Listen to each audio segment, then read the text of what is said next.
me, and this is a Smart City Leading Women Summit. My name is Chi Fei Fan, and I'm your moderator today. And we have a lot of friends from overseas today. I'm sure, I don't know when did you arrive in Taipei last night. I'm sure you already, some of you might have experienced some tremor last night, maybe. So I think, it's actually, this kind of scale is actually not that quite often that happen in Taiwan. And so you already have some stories can share with your family and friends at home. And today, so here we gather here today, we are going to talk about smart city. I used to live in New York City for a very long time. And for New York City, I think a lot of people would say that, oh, the Broadway show, how glamour it was. And then a lot of people would say, oh, the Wall Street, it make me a lot of money. But for me, New York City for me is a place that I could have my breakfast burrito made by somebody from Mexico City. And I could have my lunch pizza is made by somebody from Rome. And my dinner might be prepared by a French chef from Paris. And then we all live in New York City happily together. Most of the time anyway, not always, most of the time anyway. But I think for a city, most important thing is they could provide a more safer, a more sustainable, and more inclusive lifestyle. So today, we gather today is that we are going to put our heads together and to think of some strategy. Maybe we could create a space like that. And I know today's summit is called the Leading Women Summit. So, but why women? Because we are smarter. I think we are just simply the better sex. I could see that Deputy Mayor Wang over there say, yes, we are. All right, so let me introduce today's panelists. We are first going to welcome the Taiwanese representative. The first one, I'm going to introduce the Deputy Mayor of Taipei City, Shen Wang. And then is the Magistrate of Taidong City, Rao Qingling. And then is Miss Li Shenchen. She's the Magistrate of Yunlin County. Hi, how are you? And then we are going to introduce our friends from overseas. These two ladies have traveled long distance to come to Taipei. First, let's introduce Miss Geraldine Ladden Gabriel. She's the mayor of Castries City, St. Lucia. She's right there. And then finally, Miss Lucia de Frieras. She is a deputy mayor of Newark City, New Jersey of United States. Okay, so everybody know each other already. So let's have a picture together. So now I'm sure this is pandemic protocols make everything very complicated, but we can go through this, okay? So let's have a picture together. You can just remain on your seat, and our cameraman will be taking from the picture from, that angle. Nicole, do I have to be in the picture too? No, nobody tell me that. Oh, okay, all right, so let me just get here then. All right, so when everybody's ready, please show me your beautiful thumb, okay? When I say smile, show me your beautiful thumb, because we cannot, everybody is wearing a mask, but I'd like to see your thumb, okay? So, are you ready? Okay. So, all right. All right, I will just be here then.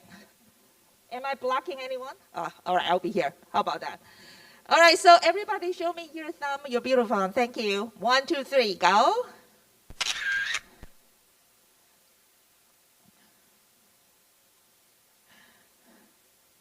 All right, we're done?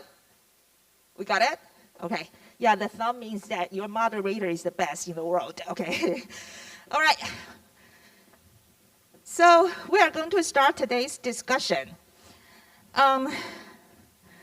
First of all, I'd like to invite Deputy Mayor Wang to come up on stage to give us a welcome remark. Yes. Why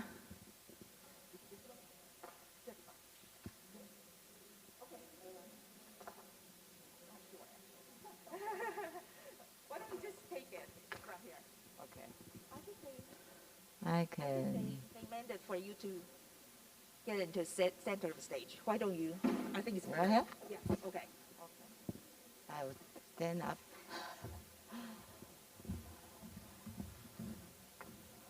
Maybe I can sit here.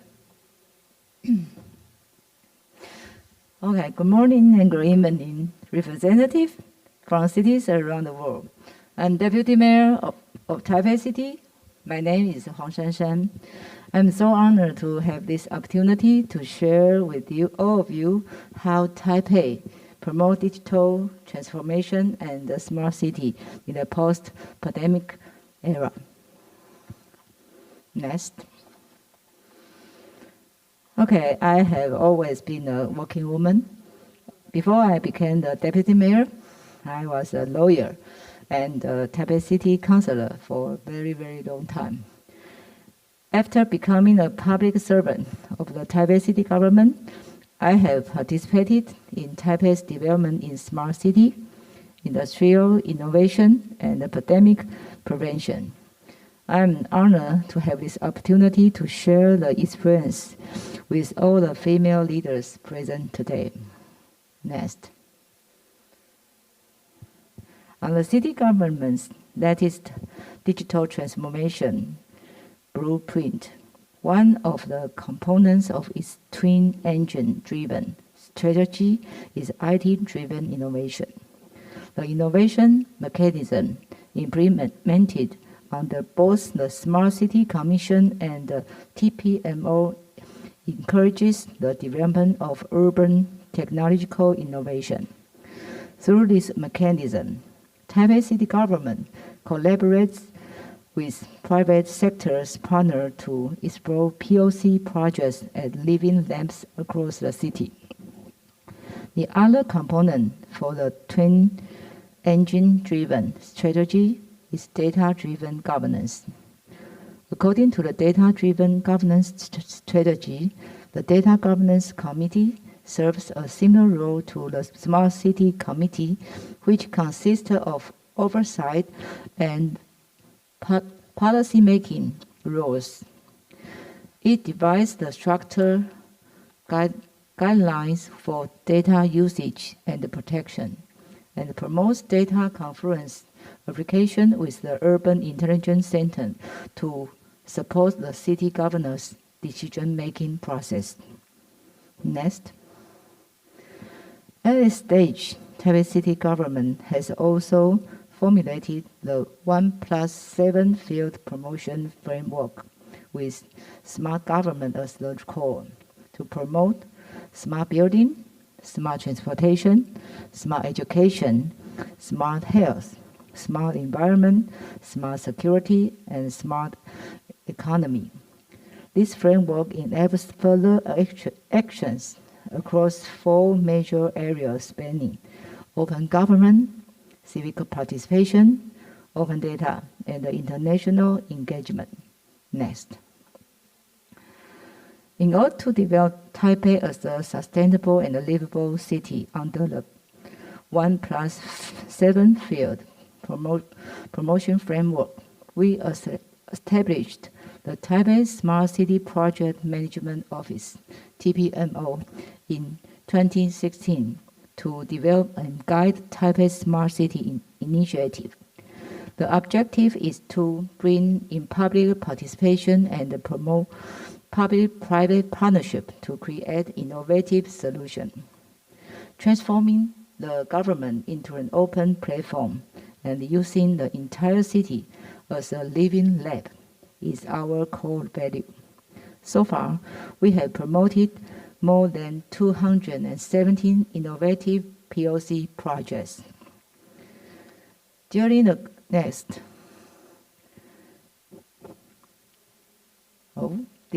COVID-19 pandemic, we continue to promote innovation in technology solutions. For example, we promoted the application of 5G networks in hospitals, allowing robots to automatically disinfect and deliver meals. Next. The epidemic has also accelerated our speed of promoting digital transformation. During this period, the Taipei Pass app we built serves as a single entry for members of the Taipei City government to access convenient and integrated civic service and resources for citizens. This app provides citizens with a digital ID, which connects with various online and offline civic service, offering them a convenient identification and digital payment tools in various life applications. Next, please. Okay, we also promoted the Station for Real Name Registration and the Crowd Control project, which provides functions such as the 3-step prevention, mask detecting, body temperature measuring, alcohol disinfection, and also assist in real name registration and crowded division and control to manage the flow of people in the venue. The machine interrogates the multiple ways to conduct real name registration, including Taipei Pass, Easy Travel Card, and the personal ID card. Next. To promote data governance, we established the Taipei Urban Intelligence Center, TUIC. During the pandemic period, Taipei City government hosts regular meetings to discuss the latest development of COVID-19. However, it encountered problems such as segmented information prevents policymakers from having a full grasp of the situation. To tackle the issue of fragmented data, we integrate COVID-19 related information with the latest pandemic stats in Taipei City through the TUIC. By presenting with a clear-cut visual dashboard integrating related data, city officials are able to use them as reference to make decisions on resource reallocation, risk assessment, and the performance tracking of pandemic prevention efforts. Next.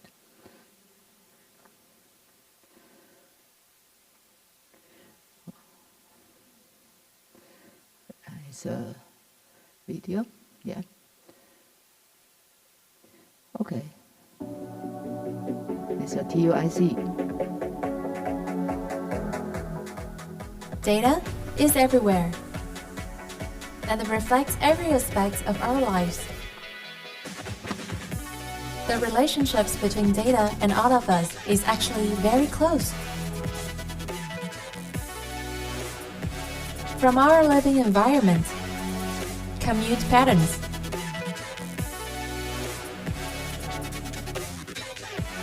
social welfare,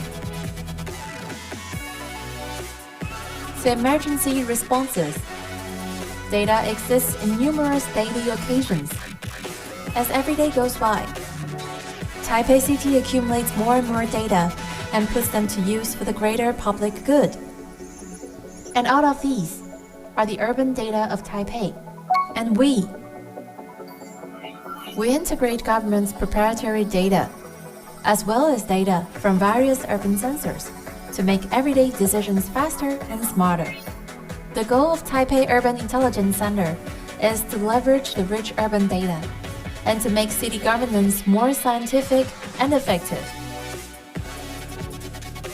We aim to create data applications that transcend space and time limits. May them be daily business operations, in-depth and cross-functional discussions, or on-site assistance. One can access the information anytime and anywhere via mobile devices. At the meantime, we put data security as our top priority. Taipei City government is constructing regulations and protocols for data transmissions, safeguarding every citizen's data privacy. This is how Taipei leverage its urban big data. And we are Taipei Urban Intelligence Center.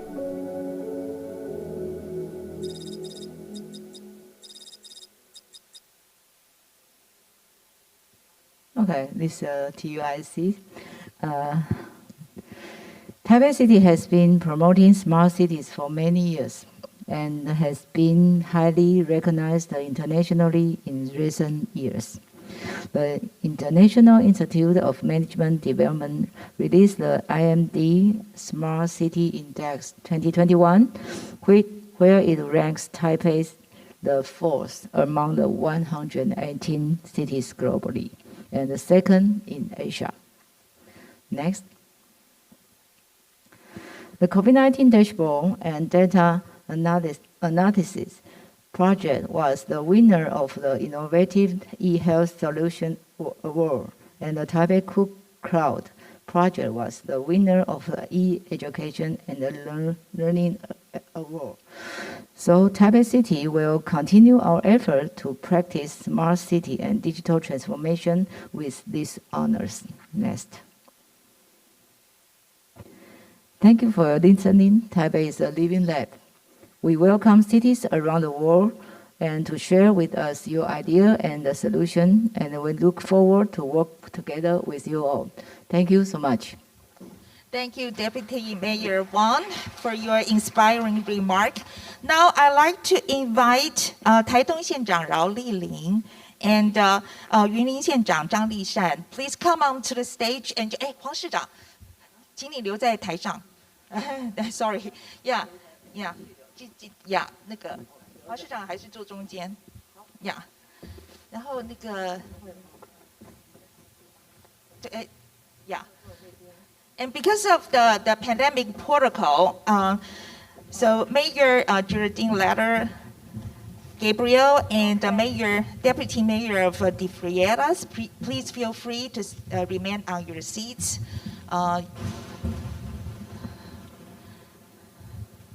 You will be delivering your presentation from your seat. Okay, so now let's invite 饶丽玲县长 to give us her presentation. Okay.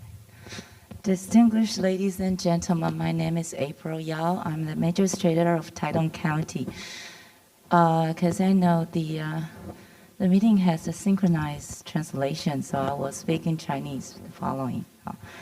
大家好，我是台东县长饶庆玲。 Ladies and gentlemen, my name is April Yao. I'm the magistrate of Taidong County. I'm very happy to attend this summit. 昨天有发生这个 Last night, 地震哦，那我们刚刚也 Taidong 参加完了 experienced 视 several 讯会议，那就想跟各位 earthquakes, and 做 I 一个 also was 说明和报 attending 告。 some 台东县 teleconference with 并没 my 有重大 colleagues. 伤亡， There 大概 are 都是 not a 财 lot 产 of 的损 damages 失。那我想在这里 to 也 or losses 跟 of 大家 lives 做一 in 个报 Taidong 告跟 County. 说明。那会后我将会 There are 返 some 回台东哦，继续 damages due to the earthquake, but I will 那么台东 I will be returning to 是 Taidong 在台湾 later. 的东南方，我们的 Taidong 人 is 口 located in 是 the 台 southeastern 湾 part of 的 Taiwan. 1%。 We only account for 土地 1% of Taiwan's population. 是台 However, 湾 our 的 land mass 1/10。 is 1/10所以 that of 想象一个 Taiwan. 地方 So you can imagine 是 for a place like 很大啊Taidong, 1/10的土 we 地居住 are 着1%的人口。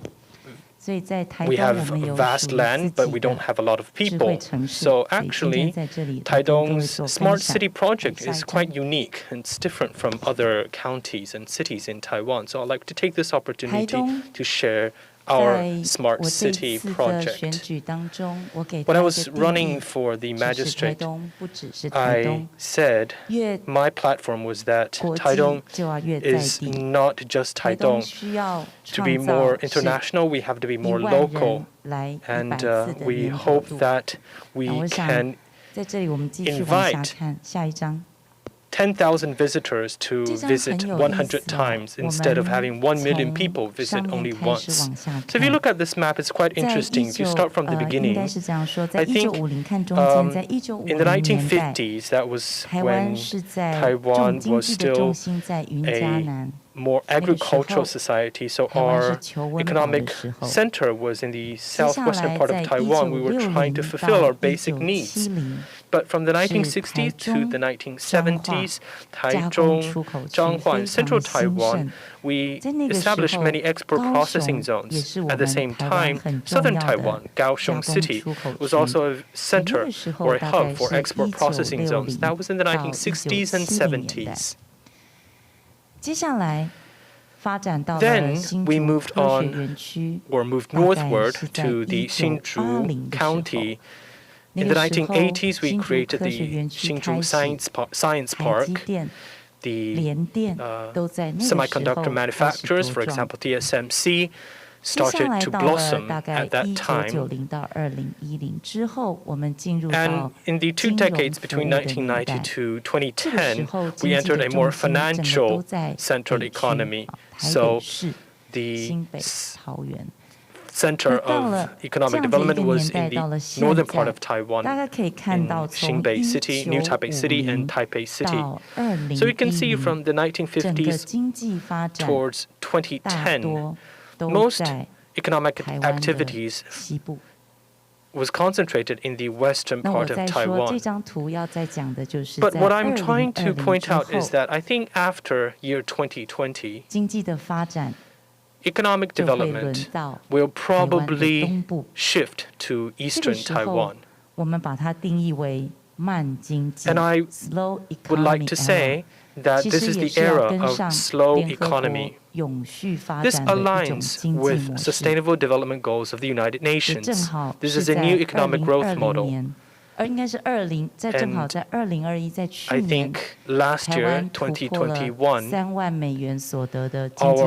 GDP per capita surpassed $30,000. This is a very important milestone because according to the definition of the United Nations, Taiwan is now an official developed economy.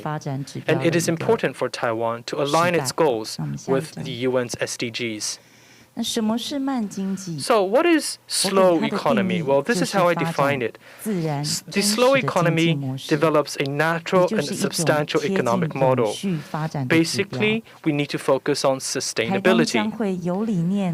Taidong will try to market our slowness with style. We will sell slow products that can be manufactured. Slowness will become a product for Taidong. We will try to identify consumers that are willing to consume Taidong's slowness. We will also adopt a slow, circular economy in order to protect our land and nature. So I would like to divide my presentation into 3 parts. First, what did God give us? We will sell what God has given us. So here you see several activities that we've been holding in the past. There's an activity called the Milky Way Starry Nights Concert. We have also applied for the certification of ISO 2121 Sustainable Event Management according to the British Standards Institute. And this is a music concert held in the evening under the stars. The next is the Autumn Harvest Music Festival, which has been held for 12 consecutive years at Chishang Township. And then we also have a Taiwan International Balloon Festival. 世界的杂志上里面 It has been marketed in several important leisure magazines, and it is named one of the 12 most spectacular hot air balloon festivals in the world. In winter, we actually hold surfing competitions because the northeastern seasonally winds create magnificent waves so that a lot of surf athletes would come to Taiwan, and we are one of the 2 championships that are held by the World Surf League in Taidong. Taidong is also one of the only locations where the WSL works with in holding championships. There's another festival called Taidong Slow Food Festival. If you're from Europe, you probably know that slow food is in fashion now. And the Slow Food Festival has been held for several years. Last year, we joined or took part in the Good Design Award of Japan. We received a gold medal. Japan's Good Design Award received more than 5,300 applications, 5,800 applications, and we were one of the top 20 projects that received a gold recognition. And we're actually the only project that was organized by a government organization. So giving you these examples mean that actually you see these large campaigns, whether it be hot air balloon festivals or the slow food festival or the Starry Night musical concerts, we all use Mother Nature as our backdrop. So we sell what God gives us. And I don't think there's a better backdrop than Mother Nature. As we continue to develop a natural and substantial economic model, I think it's very important for us to be efficient. We need to think fast. Although we're selling slowness, however, the Taitung County government is not slow at all. We actually think very fast. We're very efficient, and we're open-minded. We're innovative so that we can make sure that we can sell our slowness. Fast and slow is the core value of Taidong's slow economy. Slowness is unique to Taiwan. It is our proprietary attitude of life. As for fast, it's efficiency, and we try to integrate open-mindedness, integration, and innovation into our policies so that we can accelerate our policy implementations. So policies are fast, but we sell slowness, and that is how we highlight our value and create actual real economic value. So continuing to the second part, I would like to talk about how we stay committed to developing a tech-savvy smart city.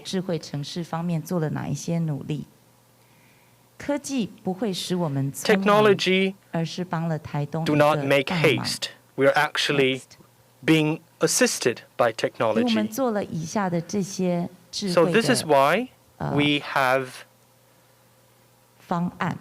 implemented or designed these smart projects. I think the most important part is TT-Free and iTribe, the 2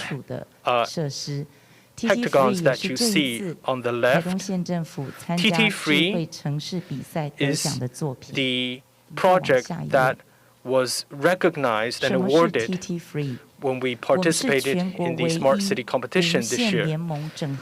TT-Free is Taiwan's only free public Wi-Fi integrated with public sector and education facilities.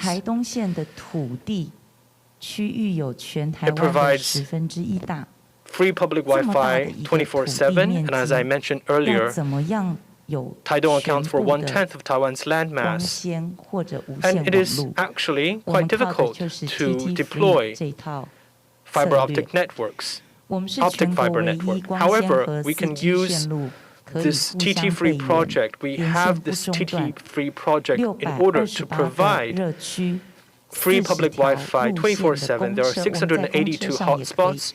All of our public bus lines also provide free Wi-Fi. This is probably not new to Taipei citizens. However, in Taitung, this is actually quite important.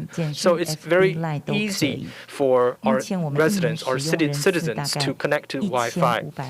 And currently, 15 million people, or actually, there have been more than 15 million logins last year. TT-free is on the main thoroughfares of Taitung, but Taitung has a lot of rural villages, so that's why we also implemented the iTribe project. iTribe project complements TT-free, and this increases our Wi-Fi coverage. And that is why we received Cloud IoT Innovation Award in 2021 and Smart City Innovation Award in 2022. 5G technology is synonymous with urban living, but for Taitung County, it's indispensable for saving lives because we use 5G in telemedicine. I want to mention again that Taitung County accounts for 1/10 of Taiwan's landmass. So a lot of our healthcare facilities are concentrated in cities. In rural townships and villages, we don't have that many clinics and healthcare facilities. So that is why we worked with our collaborators to build 11 5G base stations. And these 5G base stations work with different healthcare facilities, allowing residents, allowing citizens to be able to see doctors just through their smart devices. So we've actually really provided healthcare services by utilizing 5G network. So these are some of the awards that we've received after we implemented this project.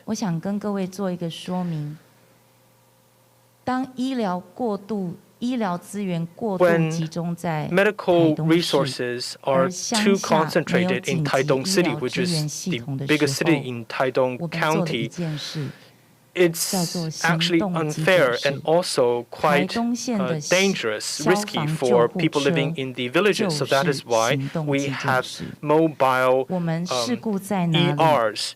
These mobile ERs are basically ambulances. So where our ambulances are, the emergency rooms are there as well. So for example, when our fire engines are at the site, we actually are able to provide ER services.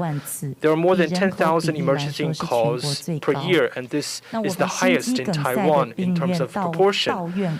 There are a lot of patients that suffer from heart attacks. When we're able to use these ambulances as ERs, we will be able to save more lives. There are 12 lead EEGs machines in our ambulances, on our ambulances. In 2018, it took about 68.9 minutes before arriving at the hospitals. But if there's a cardiac arrest, it's unlikely for the patient to survive if there's a delay of almost 17 minutes. In 2019, it actually increased to 71.5 minutes. But by 2020, we were able to decrease that to 39 minutes. So we halved that the amount of time to transfer the patients to the hospitals.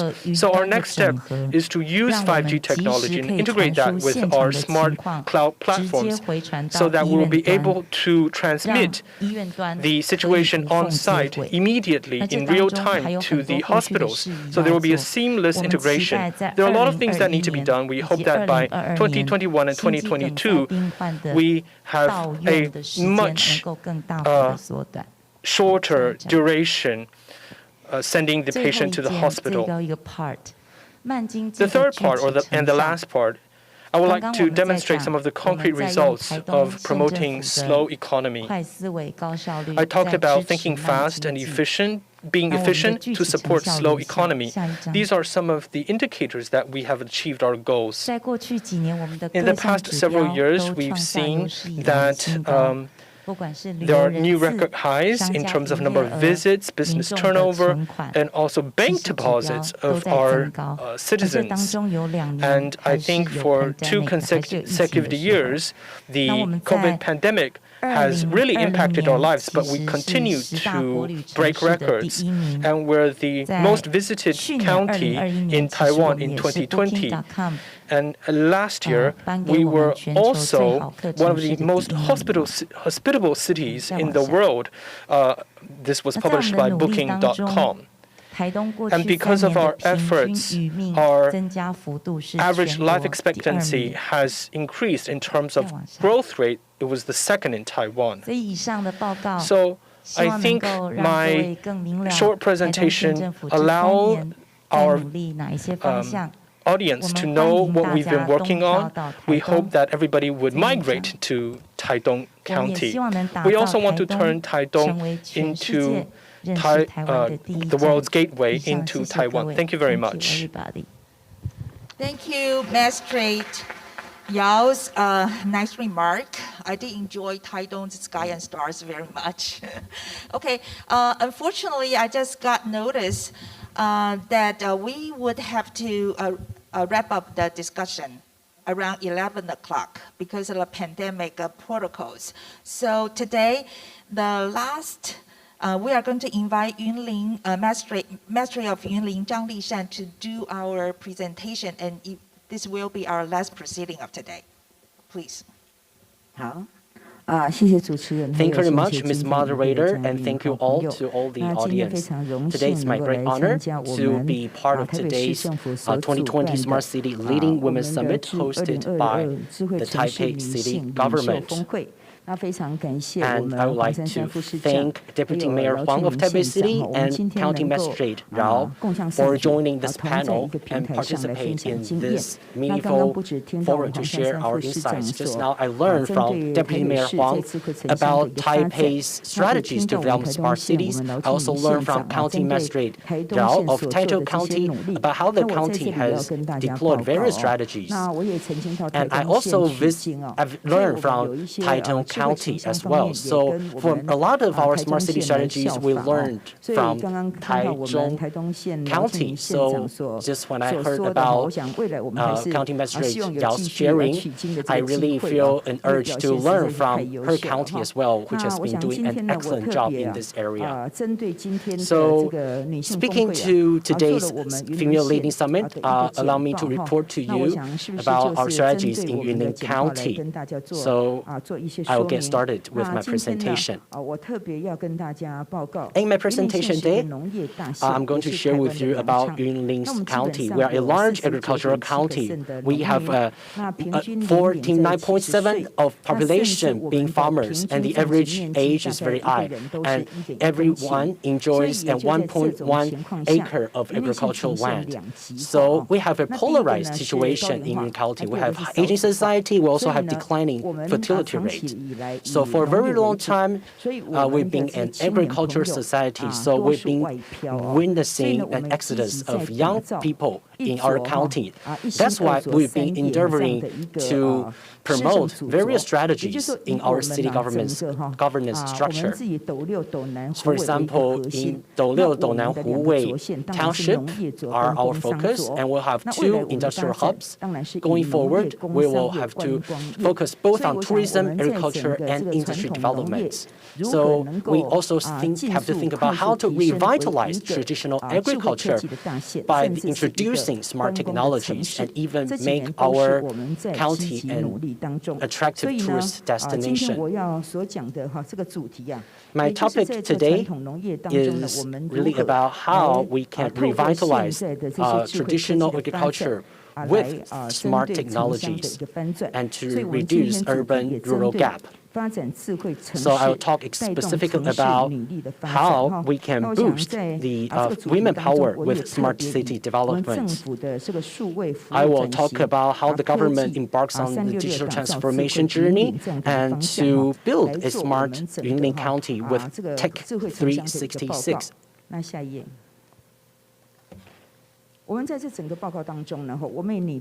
So actually, under the strategy, we have 3 aspects and 6 major pillars and 6 major technologies.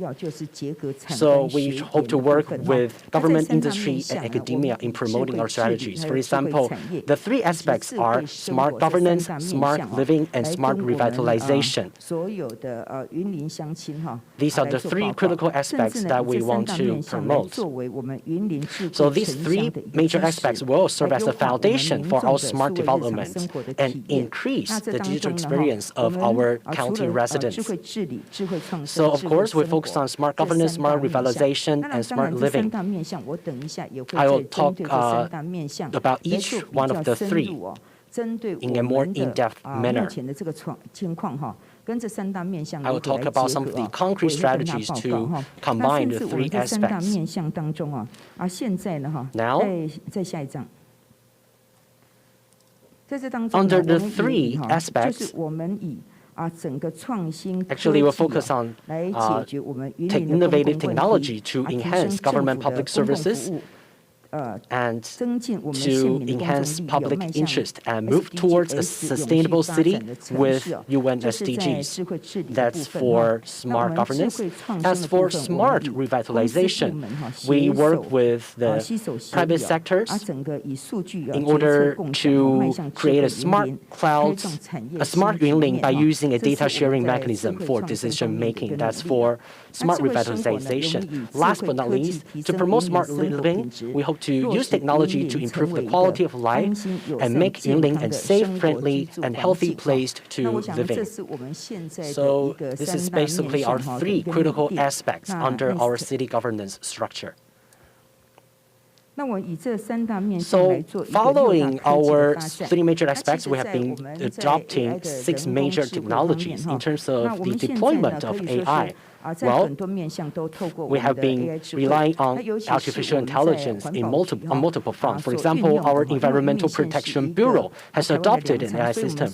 We are a big agricultural county with a lot of rice paddies, but open burning of agricultural waste has been a serious issue. It has caused very serious air pollution. So to address this issue, the Environmental Protection Bureau has introduced an AI system to use camera to record open burning events for monitoring purposes.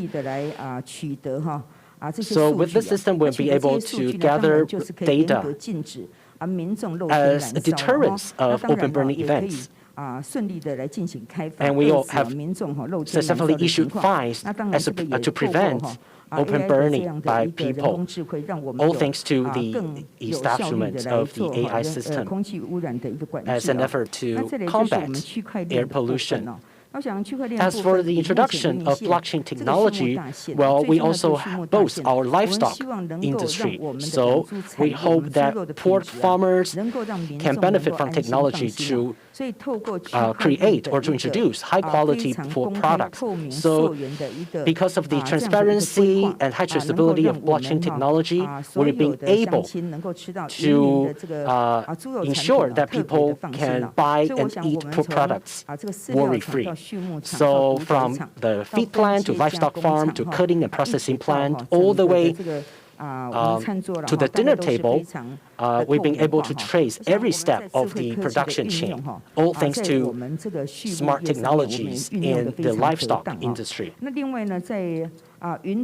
As for the use of cloud technologies, we have set up a Cloud Joint Service Center, which has eliminated the hassle of having to queue up on site. So now people are more willing and find it more convenient to apply for public services online.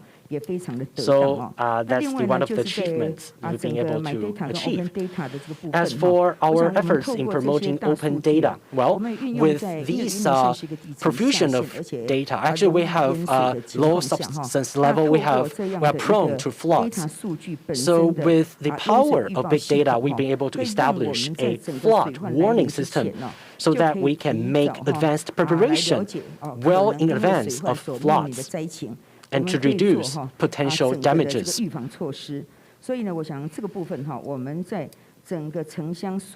So I think that's really the power of data analytics and big data. Last but not least, we also leverage edge computing. For example, we leverage technologies to process traffic-oriented data. For example, with the use of edge computing, we've been reaping a lot of benefits in terms of 5G deployments. With 5G, cloud, and data transmission capabilities, we have been able to increase our disaster relief and rescue efficiency to gain more golden treatment time for emergency purposes and saving more lives of people. So that's the 6 major technologies derived from the 3 aspects I just talked about, all centered around smart technologies. We also have 6 pillars under our city governance structure. So we have adopted UN SDGs, smart agriculture, smart retail, smart tourism, and smart public services, and smart healthcare. So these are part of our 6 major pillars. Of course, I will just skip the details. I'll just give you the overarching ideas. So among all the 3 aspects that I just talked about, we also thought about how to improve our governance. For example, we've actually visited the Taiwan County under the leadership of Magistrate Rao. So both Taidong and Yunlin introduced their coins. We have the so-called Yunlin coins. So people can download this application to their smart devices. Now we have about 45,000 users of this app. So with this smart application, we can share policy with the general public, so they can gain a better policy about the latest policy measures or pandemic control protocols. So we have, for example, PCR screening stations, vaccination stations, or pandemic information, all of which can be accessible from the app. And to avoid crowding of people on public places, we also have the display of real-time real-time flow of the public in places such as public markets. So by presenting the data visually and real time, the people can have an idea to determine whether it's the best time to go to the market right now. So that's some of the critical functions of our digital platforms. Of course, we also provide incentive measures. For example, once you log onto the application, well, we are an agricultural county, so you can actually use the Yunlin coins that you received to buy local agricultural produce. So we can actually better market our agricultural produce. We create a win-win-win situation for the people, for local businesses, and the government. Currently, more than 160 businesses have signed up for the platform. Of course, in addition to this smart application, we also have a smart governance dashboard and also blockchain-enabled applications. So these are some of the examples that I want to share with you. As for smart revitalization, as I said, we are a big agricultural county. So actually, we are facing different threats, for example, severe weather patterns. So we established an e-agricultural platform. So what is the goal of this platform? Well, we hope to leverage the power of this information platform for farmers to gain access to latest information about their crop status, crop coverage, market prices, and potential weather impacts on their crop yield, in order to better facilitate the distribution and sales of agricultural produce. So this has been able to be achieved thanks to our e-agricultural platform and smart technologies. Also, we established an e-commerce platform because a lot of business has been impacted by the pandemic. But actually, there's a lot of world difference between brick and mortar and virtual stores.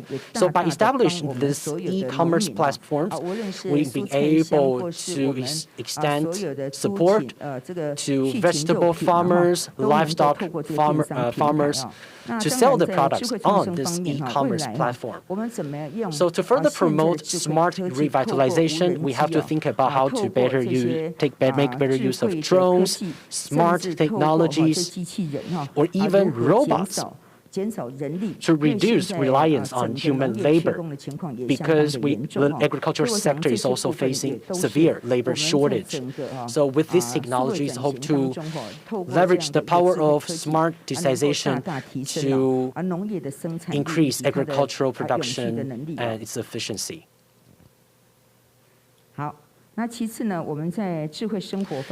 In terms of smart living, not only did we introduce smart technology in agricultural fishery, we also introduced those technologies on campuses or emergency settings and healthcare. So for example, in addition to ECG machines deployed on emergency vehicles, actually with this 5G-enabled ultrasound, we can see if there's a hemorrhage inside the body. So if there is internal bleeding in the body, these can be revealed and transmitted for doctors in ER right before the patient's arrival to determine whether any treatment or surgical procedures are needed in order to shorten the time needed for emergency rescue. Of course, Yunlin County actually has a lot of older people living alone because their children are actually working outside of county. So actually introduced the so-called smart tracking card, the D+ card for elders with GPS location function. We've been able to see where this particular person is and what kind of issues or difficulties they are facing. For example, in the blood oxygen level came to the fore during the pandemic, so some people had to be home quarantined. So we will actually give them this smart tracking D+ card for real-time monitoring. If their blood oxygen level declined to below 90 to 94, actually, we will make proper arrangement. If it's below 90, we will actually send an ambulance to this particular case. So that's another case demonstrating how we use smart technology to safeguard the health and safety of our residents. So that basically my presentation on our county's smart transformation and smart technologies, which we call the Technology 366.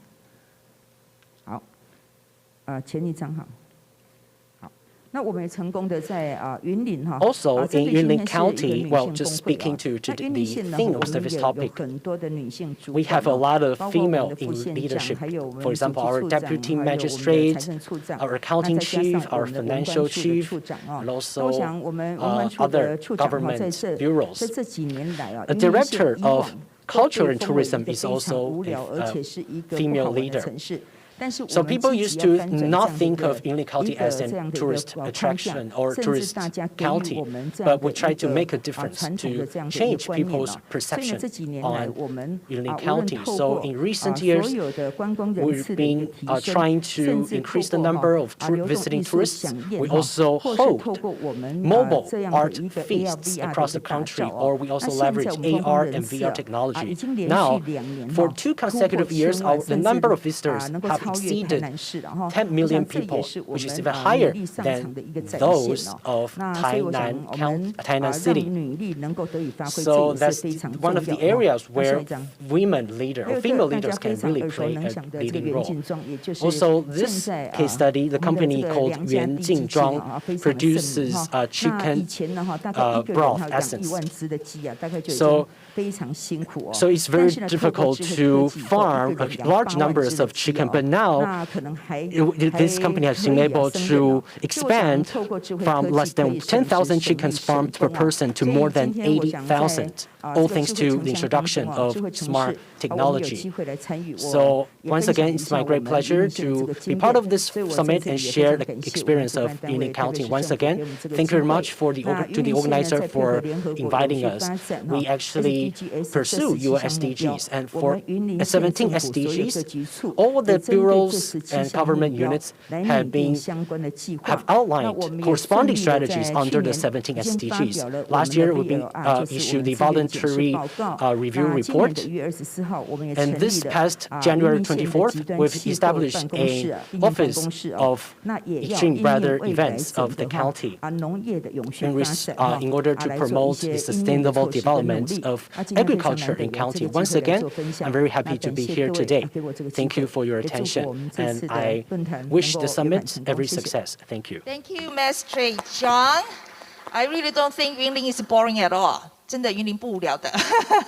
Okay, unfortunately, I do have to wrap up today's discussion at this point. During this pandemic time, I think if there is something that I learned, is that during this difficult time, let's be more creative, let's be smarter, so that we could all turn this crisis into some turning points for all of our cities. So thank you all for coming. Thank you.